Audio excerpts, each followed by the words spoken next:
Assalamualaikum teman-teman, ketemu lagi dengan channel DMP Elektro. Hari ini seperti pada biasanya ya, kita bikin sebuah video tentang perbaikan alat. Yang sekarang saya hadirkan di sini adalah inverter yang lumayan bisa dikatakan kelas premium. Ini inverter mereknya Growatt. Mana ya? Nah ini Growatt 5 kVA 48 volt.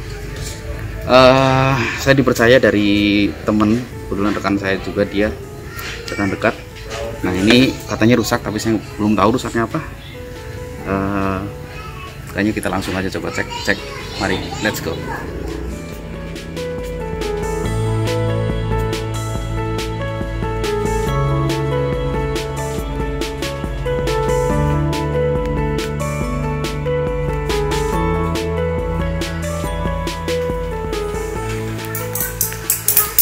Ini inverternya 48 volt.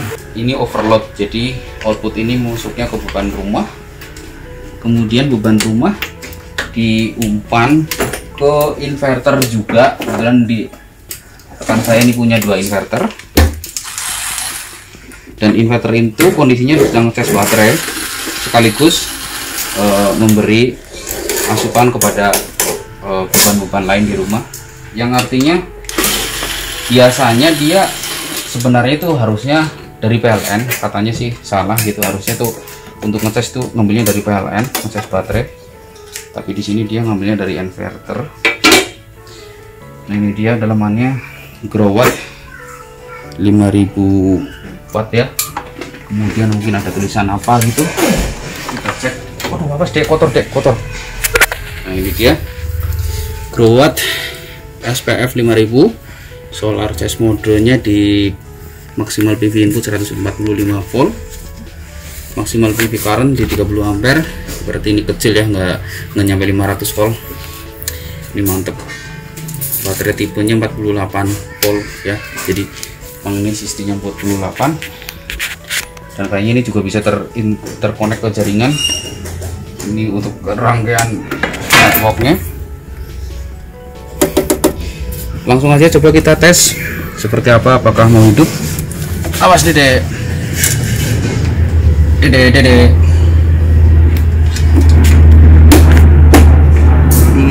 plus PV.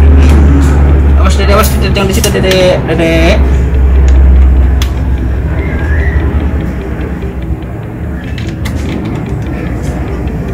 Kipasnya keren di sini teman-teman.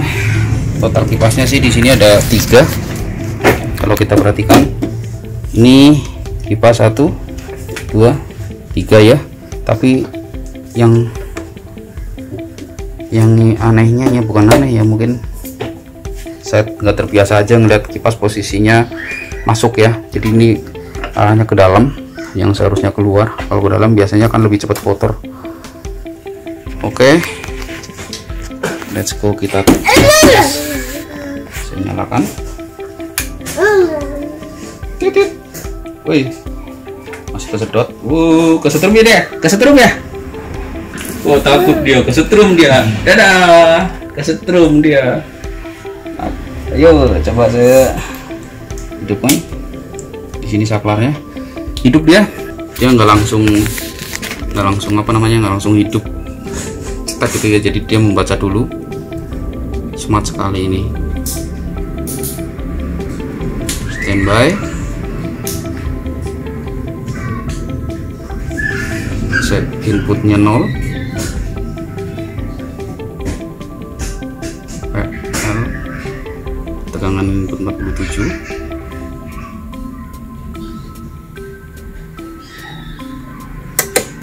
Woi, cetek ya. Oke, nggak bisa dia jadi cetek ya. Mungkin tadi waktu cetek di sini langsung ngetarik dan dia kembali ke titik awal lagi. Sekarang arus yang disedot di 0,4 tuh ya. Jadi di dalamnya ini udah pasti ada yang short. Nggak tahu apanya, mungkin langsung coba kita bongkar ya. Cetek terus dia. Katanya sih karena overload, tapi yang anehnya gini ya. Jadi ini kan inverter tergolong nggak murah ya, dengan apa namanya, harga kalau nggak salah di atas 10 juta untuk inverter seharga di atas 10 juta, tapi kenapa penyebabnya karena overload aja dia bisa rusak gitu.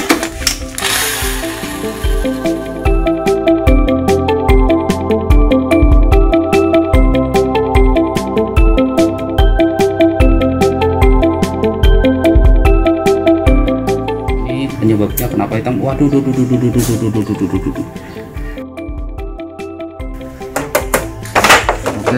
hanya nggak usah lama-lama, tapi kotor banget ya teman-teman. Udah tahu lah di channel kita biasanya kalau kotor-kotor gini udah pasti yang pertama dikerjain adalah mandi dulu.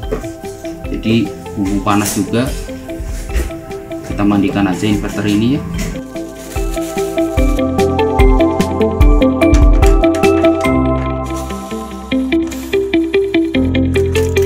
Ini blok MPPT nya teman-teman, ada 2 induktor, ada 2 MOSFET. Tipenya di sini adalah 055N15. Ini kemungkinan ini juga sama 055N15. Apa ya, 150 ampere, 55 ampere, 150 watt ya, 150 volt. Tapi kayaknya sih lebih nih, harusnya nih nilainya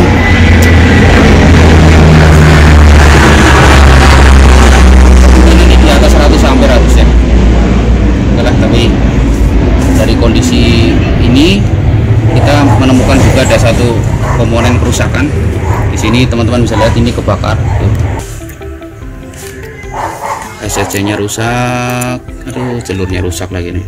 Ini ultra kapasitor, biasanya ini berfungsi untuk menyimpan data sementara. Saya coba shotkan aja. Mungkin nanti ke reset otomatis dia. Kalaupun ada tegangannya paling dia sekitar 3,3 volt biasanya.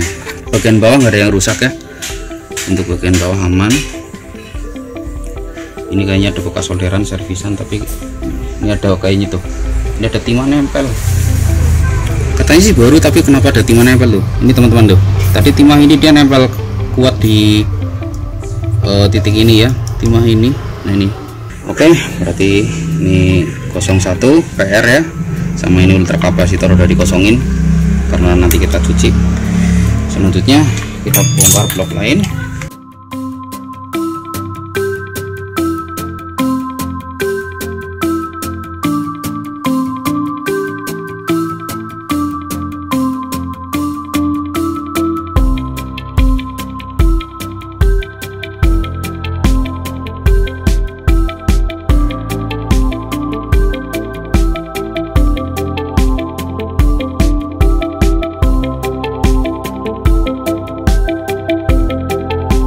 Ini ada modul kecil, mungkin ini untuk pemantauan, jadi berapa daya yang diterima oleh panel surya. Ini modul untuk menyambungkan dari sebelah sini, kayaknya ini modul kontrolernya, sedangkan sini itu sebagian ground sebagian bukan. Ini modul I/O ya teman-teman. I/O itu kalau saya katakan interface lah, biasanya nyambung ke wifi. Ini modul papan kontrolernya, dan ini PCB utamanya.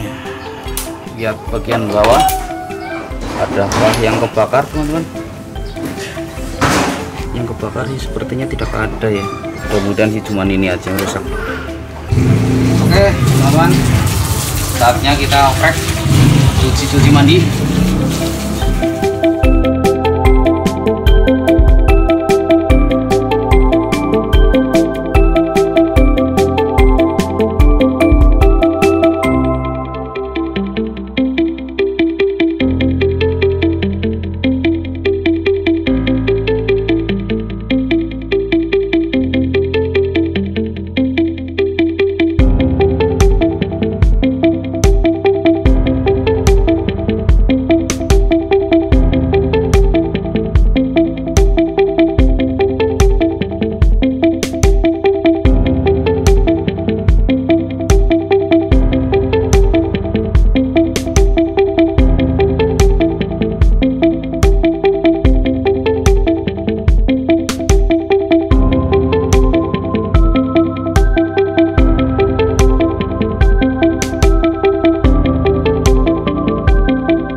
rusak ya, mungkin sih cuma rusak ininya aja.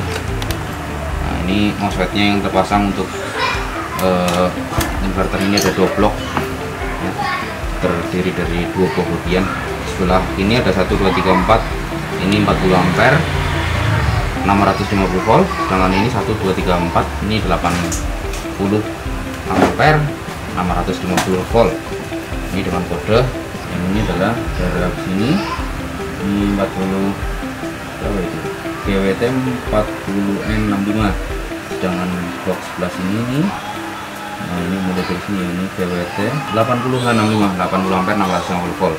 Ini ada 4, ini jantung utamanya di sini ya, sedangkan ini dioda sekaligus berfungsi sebagai MOSFET gitu. Jadi kalau ketika mode PV maka ini berfungsi sebagai MOSFET, tapi ketika mode inverter ini berfungsi sebagai dioda, dan ketika mode charging dari PLN ini juga bisa berfungsi sebagai MOSFET gitu ya. Jadi di MOSFET ini dia berfungsi sebagai dioda hanya ketika mode charging mode inverter saja dipakai gitu. Jadi mengubah tegangan tinggi dari sini ya, dari apa namanya trafo menjadi ini kan AC ya, outputnya ini AC dari bentuk AC.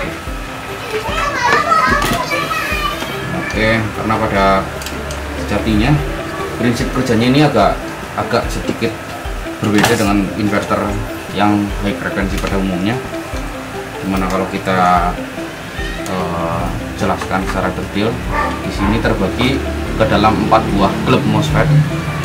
Ini 1, 2, ini 1, 2 ya, 1, 2, ini 1, 2 ya. Ini dengan ini blok ini dengan blok ini hanya kolektornya saja yang gabung, atau D-nya saja, drainnya saja ya. Kalau MOSFET berarti kolektor, kalau MOSFET berarti drainnya saja, BDS D-nya saja. D antara ini dengan ini jadi satu, tetapi untuk E atau S GDS source-nya itu berbeda ya, jadi titik paling kanan antara ini dengan ini berbeda. Sedangkan ini sama ini terpisah, jadi antara ini terbagi dalam 4 blok, yang mana fungsinya adalah bisa dipastikan kalau ini terbagi 4 buah blok, artinya itu pasti input ini input ini non CT. Kalau misalkan teman-teman punya inverter yang mereknya kayak Traver ini kan trafonya CT semua ya, yang artinya pasti inputnya ada 3. Nah teman-teman bisa lihat, nah ini baris paling tengah ini adalah jalur dari kabel plus aki, kemudian dikeluarkan ke sini, yang satu dikeluarkan ke sini, ini namanya CT ya, jadi dikeluarkan ke sini, dikeluarkan ke sini, yang baik antara sini dengan sini itu masing-masing di kontrol sama MOSFET. Tapi sebenarnya bukan ini keluar ke sini, tapi ini keluar ke sini, yang artinya bisa dikatakan cara kerjanya ini apa namanya, jadi dari tegangan plus masuk ke trafo dulu, setelah masuk ke trafo di cabang 2 ke sini dibantu sama MOSFET masuk ke ground, sebelah sini juga dibantu sama MOSFET masuk ground, kemudian baru keluar tegangan yang non CT. Sedangkan ini beda teman-teman, ini masuknya pasti 2, keluarnya 2, oleh karena itu butuh 4 gate ya, karena di sini 2, di sana 2. Kalau di sini masuknya 3, yang artinya kabel plus masuk ke trafo dulu, itu hanya butuh 2 buah bagian MOSFET. Tapi karena masuknya itu hanya 2, keluarnya 2, maka butuh 4. 1, 2, 3, 4 ya. Di sini terbagi 2 ya. Nah, teman-teman bisa cek. Nah, ini kan kayak gini trafonya. Untuk bagian bawah, ini lilitan primer. Oke, ini lilitan primer, ini lilitan sekunder. Ya, berarti primer, sekunder. Primernya 2, bentuk AC2, outputnya pun berbentuk AC2. Oke, nah output AC2 itu outputnya masuk ke yang tadi kita bahas, yaitu masuk ke MOSFET yang sebelah sini. Jadi kalau ini daerah sini ini tegangan rendah semua, jadi tegangan dari baterai masuk ke L-core dulu, dari L-core di filter, kemudian masuk ke MOSFET. Setelah masuk ke MOSFET kemudian masuk ke trafo yang bentuknya udah 2 ya, inputnya 2 bukan 3 atau non CT, dan baru kemudian disearahkan sama MOSFET di sini. Dia nggak memakai dioda, disearahkan memakai MOSFET 40 ampere 600 volt. baru setelah jadi AC tegangan tinggi difilter oleh elko ini. Nah, ini dua. Oh, elko ini nilainya 470 mikrofarad, 550 volt. Ini juga sama. Ini sama. Berarti ini 1, 2, 3, 4 ini elko tegangan rendah ya, yang kecil-kecil. Sedangkan ini 1, 2 ini elko tegangan tinggi ya. Jadi outputnya setelah jadi DC maka difilter sama elko 2 ini, baru kemudian dijadikan AC oleh MOSFET ini ya, oleh MOSFET ini. Setelah jadi AC oleh MOSFET ini kemudian difilter oleh induktor ini, dibantu sama kapasitor, dan keluar 220 volt, bisa kita konsumsi arusnya. Oke, karena ada kerusakan kayak gini, langsung aja kita cabut sebelum kita overclock, langsung cabut. Nah, teman-teman bisa lihat, nah ini kapasitornya nilainya 20 mikrofarad, tapi voltnya nggak kebaca karena di sini melembung ya.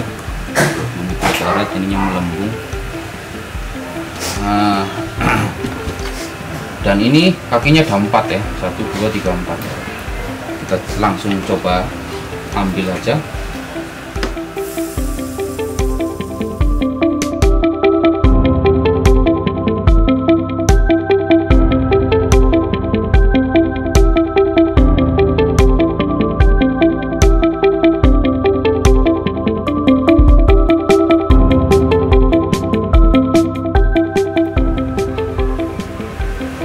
Ya teman-teman, bloknya udah pecah, sobek di bagian sini.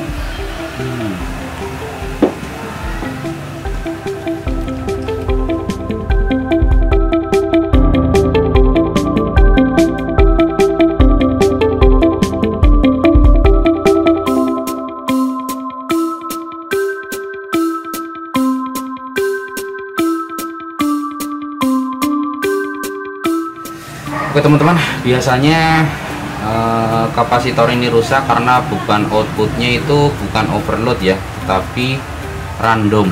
Jadi AC-nya itu AC berdenyut.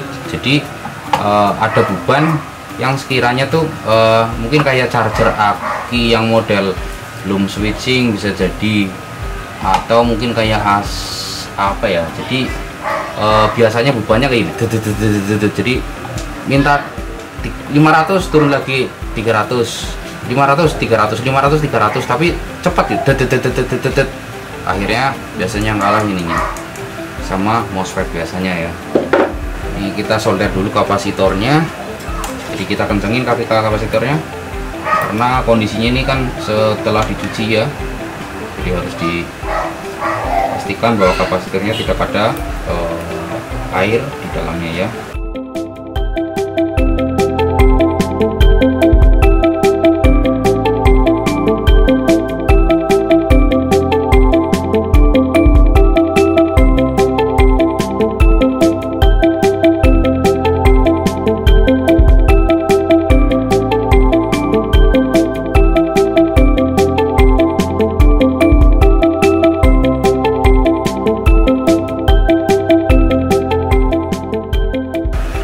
Karena keterbatasan spare part, maka outputnya kita kasih dengan red kapasitor yang sekiranya bisa masuk. Nilainya ini 20 mikrofarad, bisa menggunakan ini ya, tapi kita harus paralel yang banyak. 475 berarti 4 mikrofarad, berarti butuh biar 20.000 berarti butuh 5.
totalnya ada 5 dikali 4,75 ya, 23 mikrofarad 400 volt.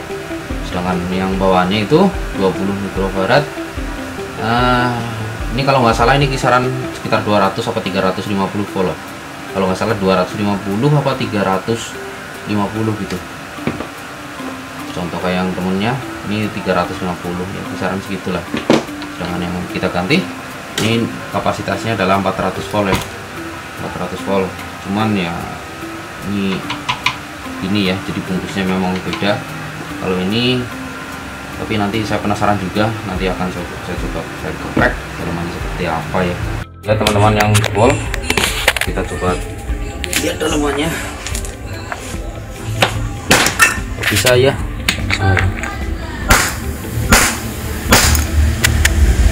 Oh nih mirip kayak elko. Dalamannya kayak gitu teman-teman. Nah itu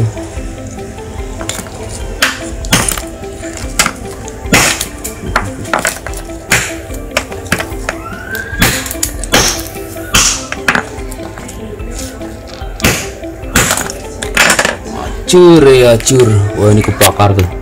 Ini yang poin kebakar di dalam sini. Ini sampai kering. Berarti normalnya ini basah nih kapasitornya. Sedangkan kalau yang model kecil ini nilainya 105 ya, berarti 1 mikrofarad ya. Ini 1 mikrofarad, ini 20 mikrofarad. Ini kayaknya bahannya beda ya. Ini sama kali ya, malah sama, tapi ini bahannya pembungkusnya aja yang berbeda.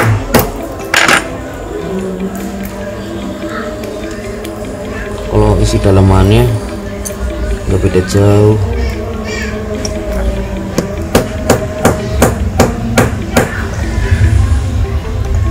Aduh,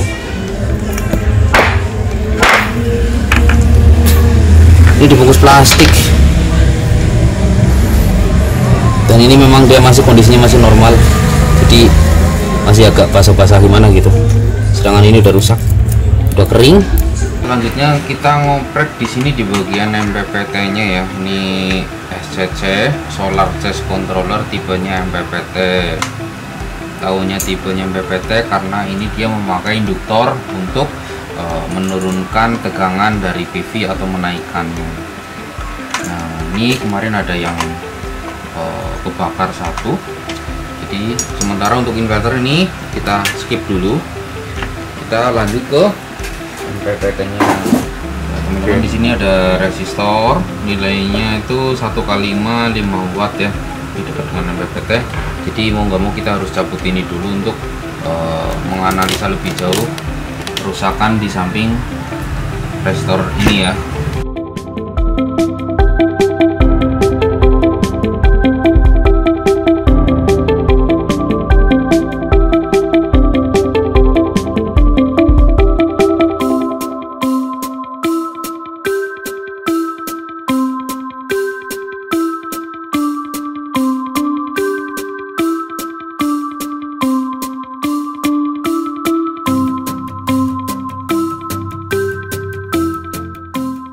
Katanya teman saya ini baru, saya nggak tahu dia beli baru hasil atau bukan, tapi kalau kita lihat secara detail mungkin di kamera terlihat bahwa ini elko nya aja tuh, ini bekas dilepas tuh ya.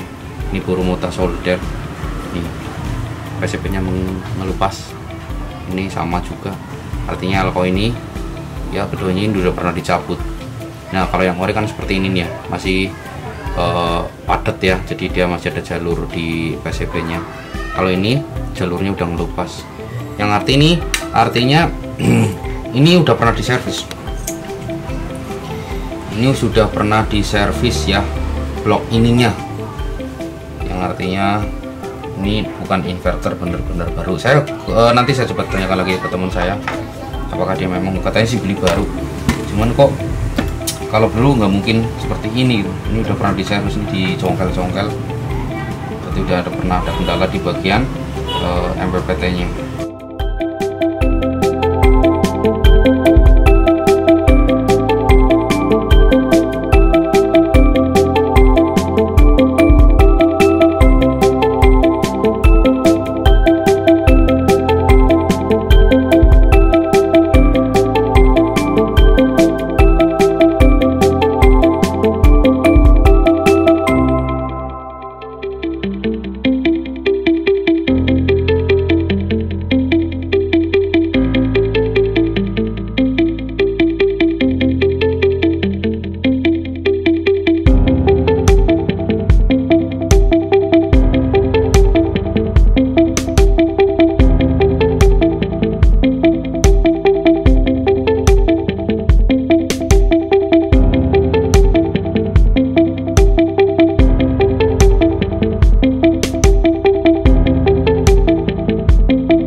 Ini inverter sekarang sudah terpasang.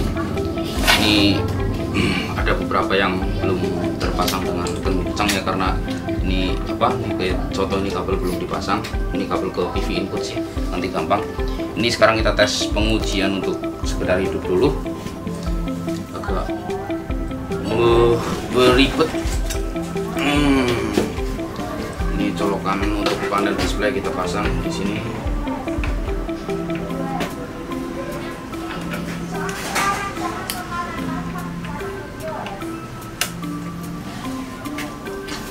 Udah, saatnya kita uji coba dulu. Jadi sebelum kita lanjut merebuskan,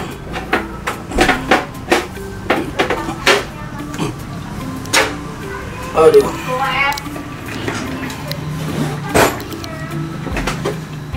ini tombol yang satu entah kemana lagi nih, lari dia. Ini plusnya mana? Plusnya plus, PV plus.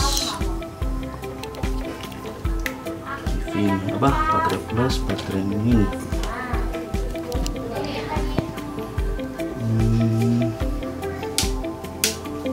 Oke. Nah,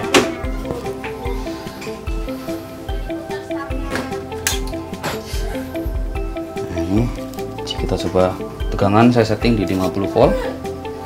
Ini sekarang masih mati ya, coba kita hidupkan. Watt off grid in mode version. Wah, kebanyakan otak-atik. Starting.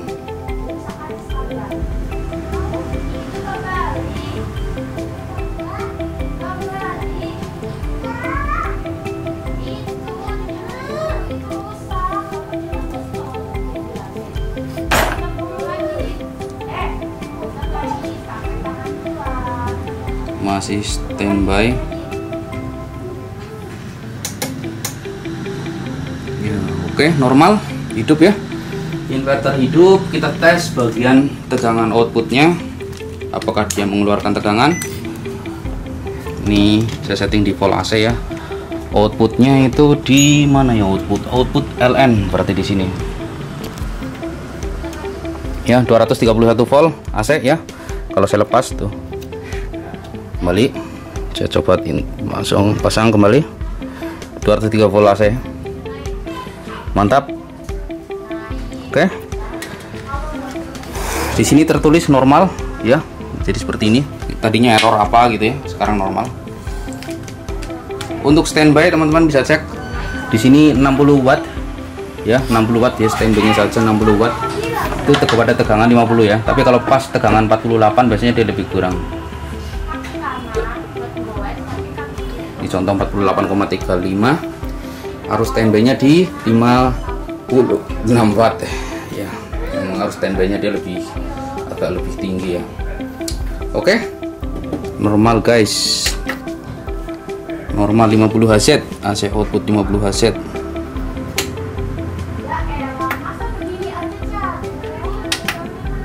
Nah udah, kita tinggal beres-beres yang lain, melengkapi boot-boot yang ada. Oke, mantap.